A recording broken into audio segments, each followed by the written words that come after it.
Good day mga katiktik, meron tayo ditong Redmi Note 10 Pro, ayan o, MIUI 14.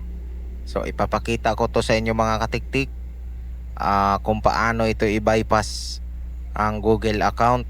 Itong tutorial na to mga katiktik, dahil may nag-request na may nagreklamo na mga putol-putol daw yung natin, yung video. So ito walang cut, medyo mahaba kasi walang cut So ayun, kukunik. Papakita ko sa inyo yan Gboard lang at saka Google Voice Typing yung nandoon. So yun ang tandaan nyo, na dalawa lang yun nandoon after nyo ma-reset, at kapag nakalimutan or nanghingi ng Google account, so ito lang yung gagawin nyo. So ang gagana lang din ito sa mga same na version. Kapag mataas yung version nyo or ibang version yung hawak nyo, kahit same model yan, kahit Redmi Note 10 Pro din yan, at kung mataas na yung model at iba din yung security patch, iba din yung MIUI, ay possible talaga na hindi po gagana kang ganitong process. Pero pag same tayo ng hawak na model, same version, same security patch, ay 100% po yan na mababypass nyo without PC. So sundan nyo lang ito mga katiktik, yan, nakakunik ko muna sa wifi at antayin natin yung naglo-loading. Yan, dahil hindi ko na po ito ipapapass forward at hindi ko rin po ito ikakat tulad ng mga iba kong video dati, kasi nakakat daw, kaya daw nababypass. Ito hindi ko ikakat, so magtiyaga tayo dito sa slow loading. Kaya ganyan talaga siya, loading siya. So kung bago ka lang dito napadpad sa aking channel, huwag mong kalimutan mag-subscribe para maging updated ka sa susunod natin na i-upload na video. Especially kung ito ay video na to ay makatulong talaga sa inyo, ay pa-like na lang rin. At syempre samahan mo nga ng subscribe. So sa mga gustong mag-member dyan, meron tayong membership dyan. Join na kayo sa ating channel para maging as support lang sa ating channel mga katiktik. Ayan, pindutin mo yung ditong don't copy. So yung membership natin, wala po tayong available na video dyan. Ayun, ito use, ayan, nanghingi use Google account. So yung membership kasi dapat may video doon para sa membership. So ito na, lumabas na yung Google account. Pinakita ko lang sa inyo na Google account, mamaya tayo kukwento doon about sa membership. Ayan, so ang gagawin nyo doon mga katiktik is kailangan yung i-long press ang volume up, volume down, i-hold mo hanggang sa lumabas yung yan, ito. So pwede mong i-hold ulit para ma-enable yung talkback. Pag lumabas, hold mo lang ulit. Ayan. O nag-enable po yung talkback natin. So pag nag-enable na ang talkback natin, i-close lang natin yan. Ayan, at meron akong ipapakita dito sa inyo. Ito yung pinaka mahalagang parte dito sa ating pagbabypass. Yan.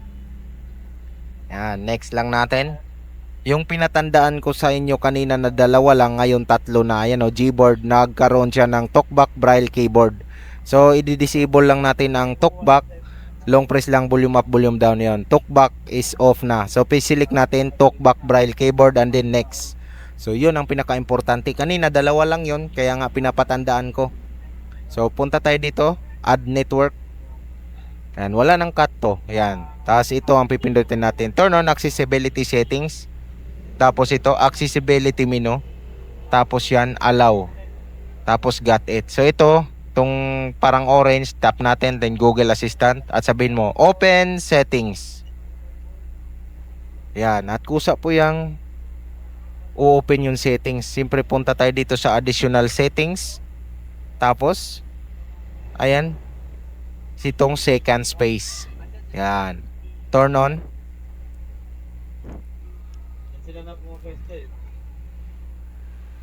Yan, creating.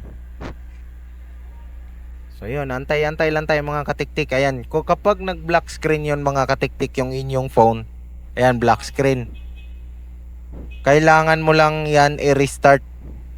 Pag di lumabas yung kasunod, magantay ka doon ng 5 to 10 seconds. Kapag walang lumabas, kailangan mo i-restart yung Redmi Note 10 Pro. Ayan, restart mo lang. Ayan, restart, reboot.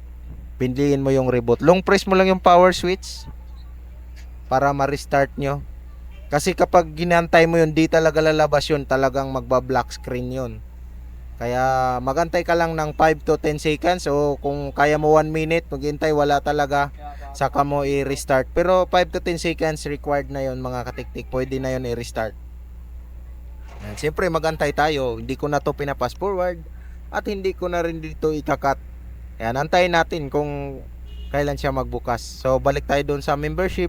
Yung ibang channel kasi mayroon silang membership at mayroon silang video para doon sa mga member. Etong sa akin mga katiktik, wala tayong membership na video, pero kung susuporta kayo sa aking channel or bilang pasasalamat dito kapag nagawa yung iyong phone, ay pwede tayong mag-member mga katiktik. Mura lang naman yung membership natin dyan, monthly. Pero pwede mo namang i-cut, or kung ayaw mong mag-monthly, pwede ka ring mag-send ng super thanks sa ating channel mga katiktik, sa ating video. Pero hindi po yan sa pilitan mga katiktik. Kapag meron lang kayong extra dyan, kasi syempre tayo ngayon mahal ang gasolina sa panahon ngayon, kailangan natin magtipid. Ito na, nag-open na. So ito, pindutin natin ulit at itong Google Assistant. Yan, antayin nating lumabas yung command ng Google Assistant. Yan, open settings. Yan, sabihin mo lang, tap mo yung mic, open settings, open settings. Ganun lang sabihin mo mga katiktik, open settings. Ayan, so nagbukas na ulit ang settings. Babalikan lang natin yung additional settings at pupunta tayo doon sa second space. Yan, go to second space. So yan mga katiktik, antayin natin dito. Kanina nag-black screen siya. Ayan na, nag-black screen siya ulit. Pero antayin natin, sabi ko nga sa inyo, magantay tayo ng 5 to 10 seconds. Ayan o, kusa na po siyang lumabas. Yan, at piliin natin tong using shortcut continue. Yun ang sinasabi ko kanina, skip natin, na magantay ka lang ng 5 to 10 seconds. Kapag di lumabas, restart mo at ulitin mo lang yung process. Ayan o, pumasok na tayo sa menu. At kung sa home screen natin, na napansin nyo yung background natin is naka dark sky blue ata. So ito yung phone natin mga katiktik ko, yun MIUI 14 Android 13 version at ayun nga siya, yun, tapos Redmi Note 13 Pro. So kailangan natin i-restart para yung background niya hindi mag light blue. Kailangan natin yung background niya is yung pang wallpaper talaga niya, yung back to original. So ni-restart ulit natin mga katiktik para sa additional natin, para kompleto na yung pagka-bypass natin.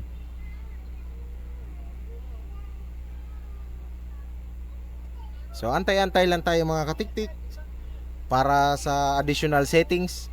At kung nakarating ka dito sa ating video hanggang dito, no, sa pag-restart, pwede bang malaman kung taga saan kayo master o mga idol? Pwede ba malaman kung saan kayong saan kayong sulok sa Pilipinas nanonood? At kung isa ka din ba sa natulungan sa ating video? Yun lang mga katiktik ang hiling ko. Mag-iwan ka dyan ng comment kung saan kang sulok sa Pilipinas nanonood, at kung nakatulong ba itong video na ito sa iyong phone mga katiktik. Kasi yun talaga, ayan na, nag-restart na. At ito na mga katiktik, hindi na meron ng tayo wallpaper, hindi na yung naka dark blue. So itong accessibility settings is tatanggalin natin yan. Yan, pindutin mo lang yung accessibility menu, turn off mo para mawala na yung orange yan. So maraming salamat sa panonood at hanggang sa susunod ko na video.